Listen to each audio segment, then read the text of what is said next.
I want to try to put the course as a whole into review through the lens of Dracula and Freud and Jung, which we encounter at the end of this course. And so I'm going to ask you to cast your mind backwards to the fall when we talked early in this course about various societal types. We talked about folk, feudal, industrial, and capitalist societies. Of course, we have mercantile capitalism and industrial capitalism, and then full-fledged corporate capitalism in the 21st century. And these folk societies, so-called primitive societies, were increasingly looked down upon by civilization as we began to get more and more control over surplus, that is to say, over managing food. And along with the management of food, we required armies and military strength to defend our surpluses and our resources. And so as civilization began to advance, we became more powerful, and most importantly, we became self-aware of our power. We became aware that there were certain conditions under which we could control nature, and certain conditions under which we could, if not defeat death, at least postpone it. And so I think I want to speak here about what I would call the hubris or pride of Western culture as we became increasingly sophisticated. We did that, of course, at the expense of other people. Civilization, particularly feudal societies onward, could not have been built and sustained without exploiting great numbers of people. If you think about the pharaohs of Egypt and the slaves who built the pyramids, you think about America with the enslavement of blacks and the cotton industry in the United States, the southern United States. All these cultures were built on the exploitation of people. And so a couple of things came together, more wealth, more social class, and a greater sense of hubris or arrogance about how confident we were in ourselves. And what got lost over time was our sense of how vulnerable we are compared to nature. We really have lost sight of a lot of that.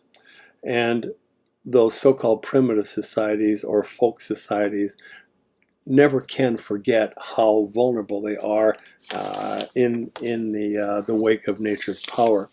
I want to read a few excerpts from Freud's The Civilization and Its Discontents. And I did not make you read the whole text. That's too much for a course of this nature. But there are some highlights I want to just draw your attention to and some key points. Number one, Freud says what we call our civilization is largely responsible for our misery. And so for Freud, the more civilized and powerful and independent we come, the more domination we express over nature and by implication over our limitations like death and frailty and sickness. The more we have a sense that we can defeat all of that, the more arrogant we become.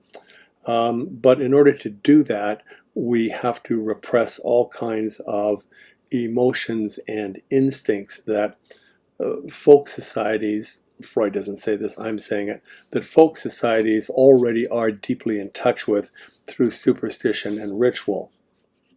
Freud says that the sexual life of civilized man is severely impaired.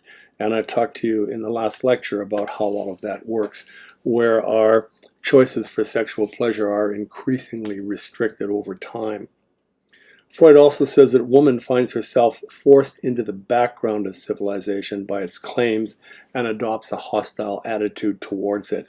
And so we've seen this right from the Malleus on forward, how women, femininity, and the feminine have been assaulted, attacked, subordinated to a second-rate position, all out of fear and anxiety.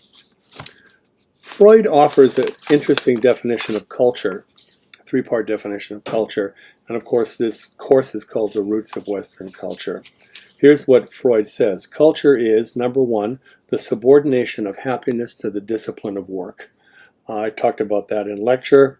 The reality, the work principle versus the pleasure principle. Second, culture is the subordination of happiness to monogamous reproduction. The idea that polysexuality eventually gets shaved down, narrowed down to heterosexuality and eventually to monogamy, so that all of those opportunities for happiness and pleasure get defeated. And finally, subordination. Culture is the subordination of free choice to law and order. So we sacrifice these primitive instincts that we have in order to become part of a larger society. Earlier so-called primitive cultures or folk cultures really don't do that.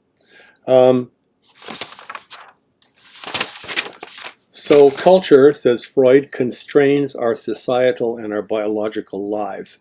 And I'm going to layer over top of this my own sense of that these folk societies are in many ways much more obviously liberated from those constraints.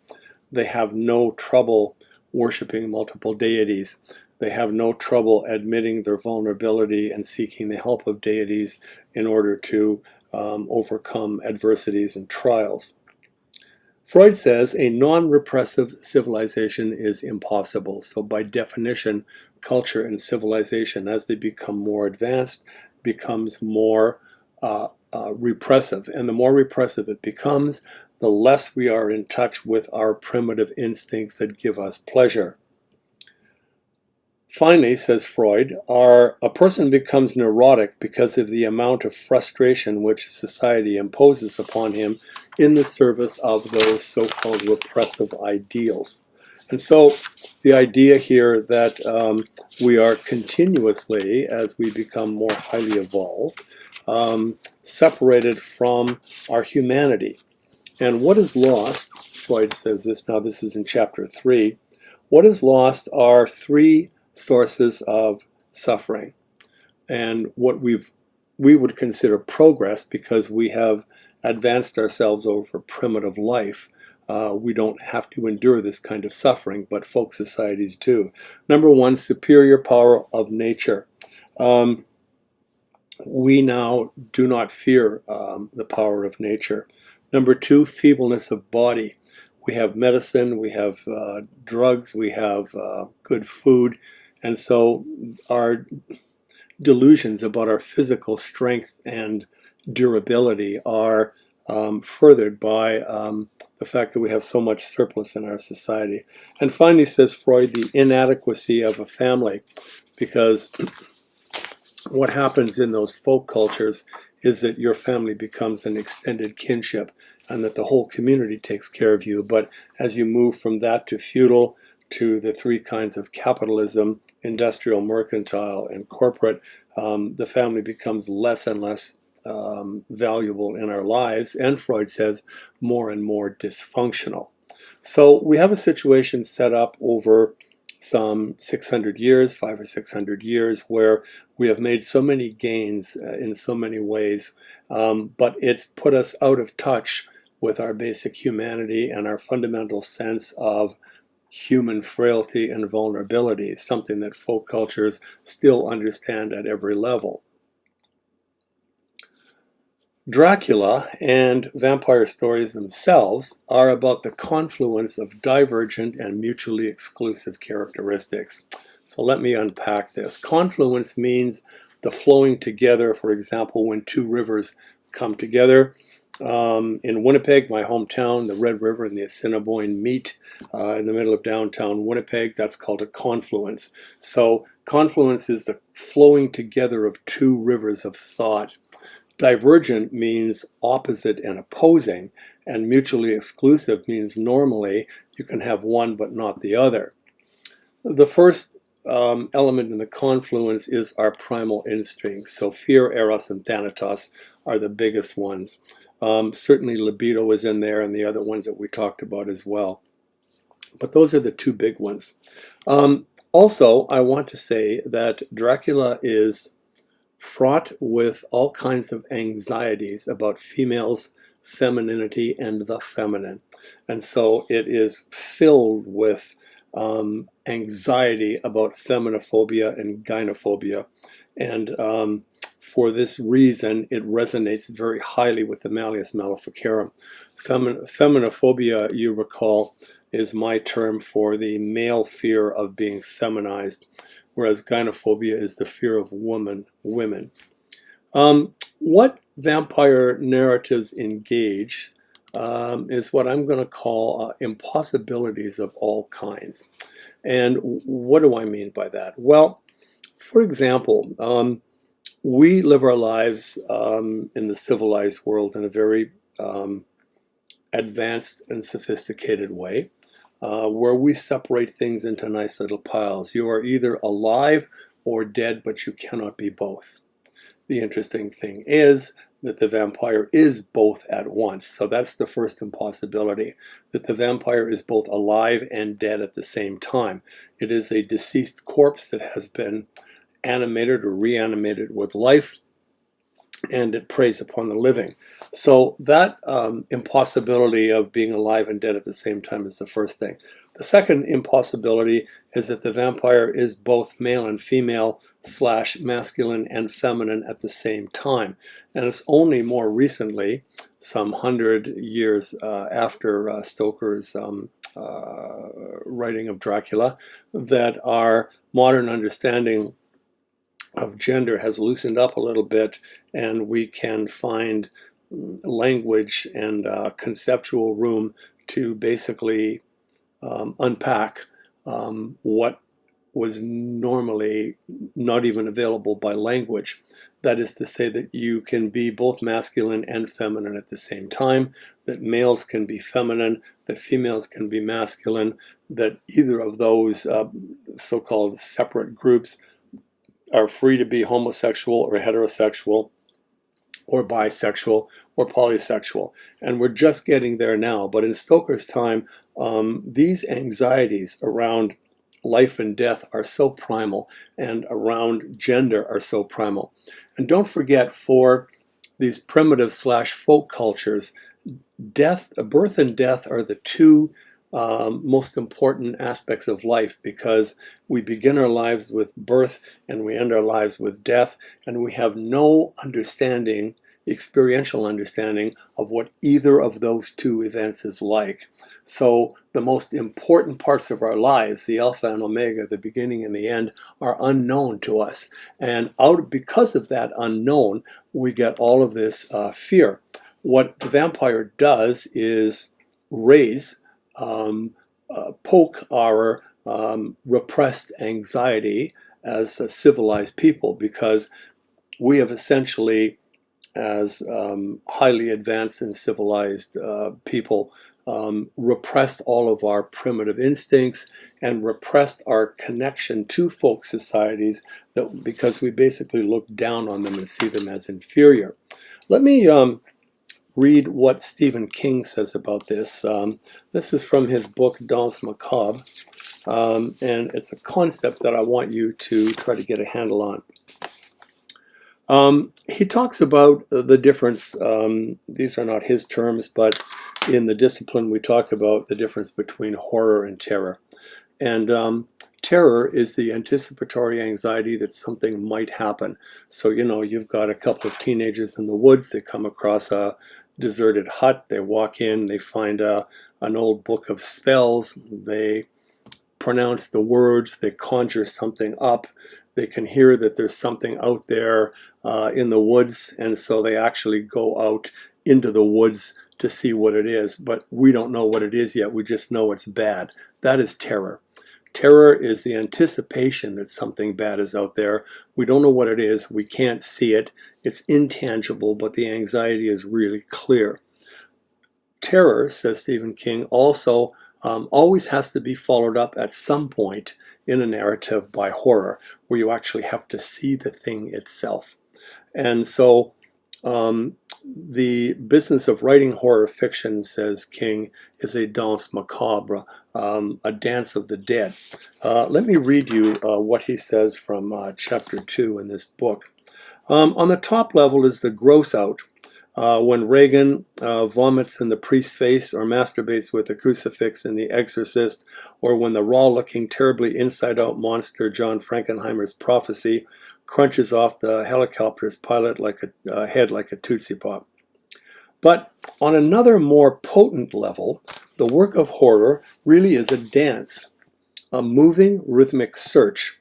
And what it's looking for is the place where you, the viewer or the reader, live at your most primitive level. So King is saying that as affluent members of a very advanced capitalistic, corporate capitalistic culture, we're so cocksure and arrogant about ourselves and our power, but underneath that confidence, there is a deep level anxiety, what King calls the primitive level. The work of horror, says King, is not interested in the civilized furniture of our lives. Such a work dances through these rooms which we have fitted out one piece at a time, each piece expressing, we hope, our socially acceptable and pleasantly enlightened character. The dance is in search of another place, a room which may sometimes resemble the secret den of a Victorian gentleman. He's talking metaphorically here about the unconscious mind. Is horror art? On this second level, the work of horror can be nothing else. It achieves a level of art simply because it is looking for something beyond art, something that predates art. It is looking for what I would call phobic pressure points. And so vampire stories are looking to poke us and to find a sensitive nerve or place in our psyche that we have long forgotten about, to put in Freud's terms, because we have repressed it. Because in our so-called advanced culture, we think we are so vastly superior to those primitive folk cultures that we're amused by how afraid of the dark they are and how dependent they are on their deities, and how rather, quaint and curious it is that they have all of these ancient superstitions, and how we're so much better than that. In lecture, I mentioned briefly the idea of, visiting a cemetery at night by yourself to see how brave you really are when you think you're so advanced and you don't have the superstitions that these primitive societies have. So Dracula and novels like it are a way of us coming to terms, to the extent that it's possible, with our unconscious minds. In the Johari window, it's probably that bottom left-hand pane, that window, or the bottom right-hand, so I don't know and you don't know, or you know and I don't know. Now, let's take a look at our vampires. The historical, there is a real Dracula. His name is Vlad the Impaler. Prince Vlad, that shouldn't be any there. Sepish, 1431 to 1492. And just notice this because our course actually starts in 1492 with Christopher Columbus. This is how we signed his name back in the day. We have different manuscripts describing his life, but the one written in Low German in 1462 seems to be the most accurate. It's not the whole part of his life, but it's the early part. Apparently the Vatican still has secret documents on Vlad. Dracula is problematic. I think this is Voivod. It's an ambiguous name that could mean either little devil or son of the devil or dragon. It was thought that Vlad belonged to the Order of the Dragon, a secret society of warriors committed to defending their homeland against warring Turks who constantly marched through his country and created havoc, or a warrior prince. So what is now Romania used to be Transylvania, Moldavia, Wallachia. Sometimes that's spelled with one L like that. Vlad was famous for his cruelty. I don't know if that's a word. I think I have to say more cruel. I don't think I can say crueler. Um, he lived in a world of blunt, brutal, violent men. And the Turks, every time they marched through his country, Vlad would have to fight them off. And so he decided at one point that he was not going to have any of this anymore. We do know that Vlad was captured and sold into slavery with the Turks for a long time. It says here that he was held captive for 12 years before they ransomed him off. And apparently this is where he learned a little bit about impaling. But I just want to tell you to give you some sense of how brutal this man was. He welcomed a set of ambassadors from India into his court, and they were wearing turbans, and he asked them to remove their turbans. And they said to him, we can't, it's culturally imperative that we wear our turbans. And so Dracula ordered his soldiers to take hammers and nails and nail the turbans into their heads so that basically the turbans would never come off. Of course, they died from their injuries. There's another documented story of Dracula's mistress who noticed that her lover was moody and distracted and thought that she might cheer him up by telling him that she was pregnant. And he said to her, it's impossible that you're pregnant. And she said, yes, I think I am. So he had his soldiers tie her down, and he basically took a knife and slit her belly open, cut through the intestines and the stomach and the uterus, and pulled out her uterus and said, there is no baby here. I knew you were lying. And of course, she died from her injuries. So you can see how brutally cruel this man was. There were a number of sick and poor people in the country who were increasing. One of the things that he did was he invited them to a big party inside a church, gave them a big dinner and parting gifts, and then locked the doors from the outside and burned the church down. He is famous for amputating limbs, strangling, burning, boiling, impaling his victims. Not a nice man by any stretch of the imagination. There are semi-documented stories of Vlad as a young boy impaling birds and small animals. I just have a note here that it might correspond in some way to Renfield in Stoker's Dracula. But impalement by Vlad was a pretty nasty process. You were impaled either rectally or orally or through the navel. He took 20-foot stakes and oiled them and rounded the end so that it wouldn't pierce the body too quickly. They held you down, and then horses pulled you onto this stake, and then the stake was inserted vertically, so your body weight would slowly sort of pull you down over this particular stake. If you were impaled rectally and you were lucky, the stake, as it made its way up through your chest cavity, would hit your heart and you'd be dead. But if you weren't that lucky, you would be stuck wriggling on that 20-foot stake for hours and sometimes for days. One of the things that Vlad did in order to deter Turkish armies from marching through his territory again is he impaled 20,000 Turkish soldiers over 2 square miles. They were all alive and wriggling on these stakes. So you can imagine the next wave of invading armies saw that and turned around and went home. We know that Vlad was killed in battle January 10th, 1477. The point about him is not only his extraordinary cruelty, but local peasants claim repeatedly that they saw him wandering around his castle at night. Now this is the core of folk, in so-called primitive societies, that they thought they saw a ghost. And fear is something that people who lived under Vlad experienced in everyday life. It is a very interesting corollary to all of this that vampire stories, novels, and film are especially popular in countries where there is no war.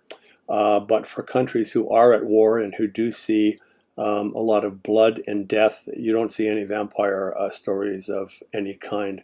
They did find Vlad's body. You can read about it in all kinds of books. They found it in 1931. Was a body with a blue ring and a couple of things in it, but nothing major. Um, so you have in Vlad a character who rises to power, who is extraordinarily violent, larger than life, and struck fear and terror into the local peasants and brought death to anyone who got in his way. There are other historically real quote unquote vampires. Most of these people were just as psychologically depraved as Vlad. The Frenchman Gilles de Rais fought with Joan of Arc. He was a national hero. After Joan of Arc was defeated, de Rais went into private life and eventually snapped. He did go kind of psycho. He tortured over 200 boys in his lifetime by ordering his servants to stab them in the neck and the jugular vein so that their blood would squirt all over him while he sodomized them and or masturbated over them. He was hanged in 1440 for his crimes, but this is not, so neither Vlad the Impaler nor Gilles de Rais are suckers of blood, but they are immersed in sexual perversions, eroticism, and death, and violence, that aggressive part of the brain that I talked about, all involved in all of these things together. And they are very scary human beings who become almost satanic-like in the horrible things that they did, and therefore they become symbols in history for violence. And from the historical reality of these people, they make their way into the folklore. And after they make their way into the folklore, they eventually make their way into the literature. That's how they get into the literature. Here's our last vampiress, Elizabeth of Bathory, Hungarian princess, 1560 to 1610. She was sitting at a mirror one night and had one of her servants combing her hair, and the servant used the brush too hard on a knot and pulled her hair. And apparently Elizabeth got very angry at her, turned around and smacked her with something.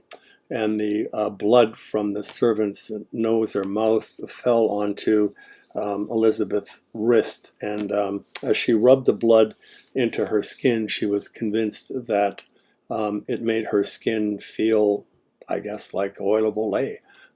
Made it feel smooth and rejuvenated it. And so from that point on, she would have her servants go and steal, abduct, kidnap young girls in the neighborhood and keep them in a prison in the dungeon and take them out one by one and bleed them out so that she could take baths in blood and rejuvenate her skin. She murdered over 650 girls and was eventually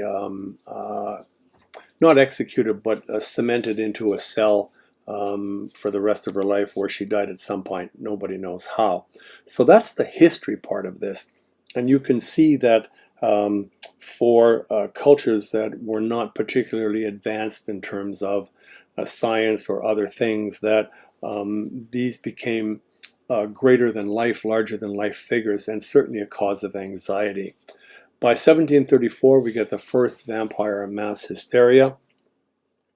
I'm not going to say too much about that, except to say that it's how it basically made its way into England. A lot of university professors made their living from that point forward as vampire hunters.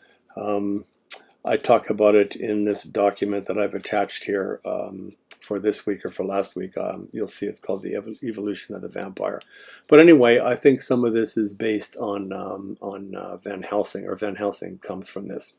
Finally, I just want to say a few things about the natural decay of the body that primitive cultures did not understand at the time. And remember that they had communal graves, and they put multiple bodies in the same graves. When the human body begins to decay, it creates all kinds of gases, including methane gas. And what happens is that the abdominal chest cavity begins to expand and bloat. And what happens is the more gas that's in there, the more pressure that gets put onto the lungs, and blood gets forced up through the nose and through the mouth, so that when they dug the grave up 6 months later to put in a new guest, they would notice that the corpse that they buried 6 months ago was suddenly bleeding, and that led them to suspect that this corpse had been reanimated. Also, probably more information than you want to know, but as corpses begin to bloat in the decay process, they are subject to muscle spasms and movements so that it looks like they're alive. And one of the ways that this society determined to neutralize vampires was to drive a wooden stake into the chest cavity that would let out all of that methane gas and carbon dioxide that was building up inside the chest cavity, and of course the blood would come out as well, and that would neutralize the thing that you were afraid of. The big fear, of course, was not just death itself, but the fact that the vampire would come back from the dead and do serious damage to you. And in this original mass hysteria in 1734, the big fear was that the vampire would be a family member that you buried who would come back and want to attack the family. So there's all kinds of interesting Freudian stuff here around anxieties about, revenge of family members who might have been abused or misunderstood by younger family members. And this notion of things coming back to haunt you is such a parallel metaphor to Freud's understanding of the unconscious mind. Remember that when we repress that which is taboo, that which our superego tells us is bad, when we repress that, it returns to us through sublimation and inhibited aim. And all of this works so perfectly for understanding how these cultures were so afraid of vampires.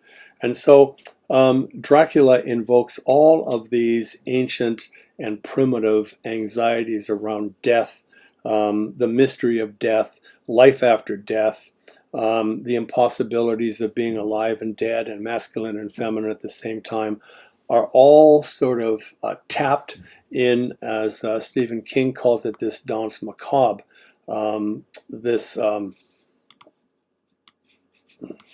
psychological probing into our unconscious mind. And it creates fear, and because it taps into eros and thanatos and our libido and the id and all of those forbidden things. And we see in vampires the possibility that everything that we think we have got control of, we in fact don't. That's the nightmare.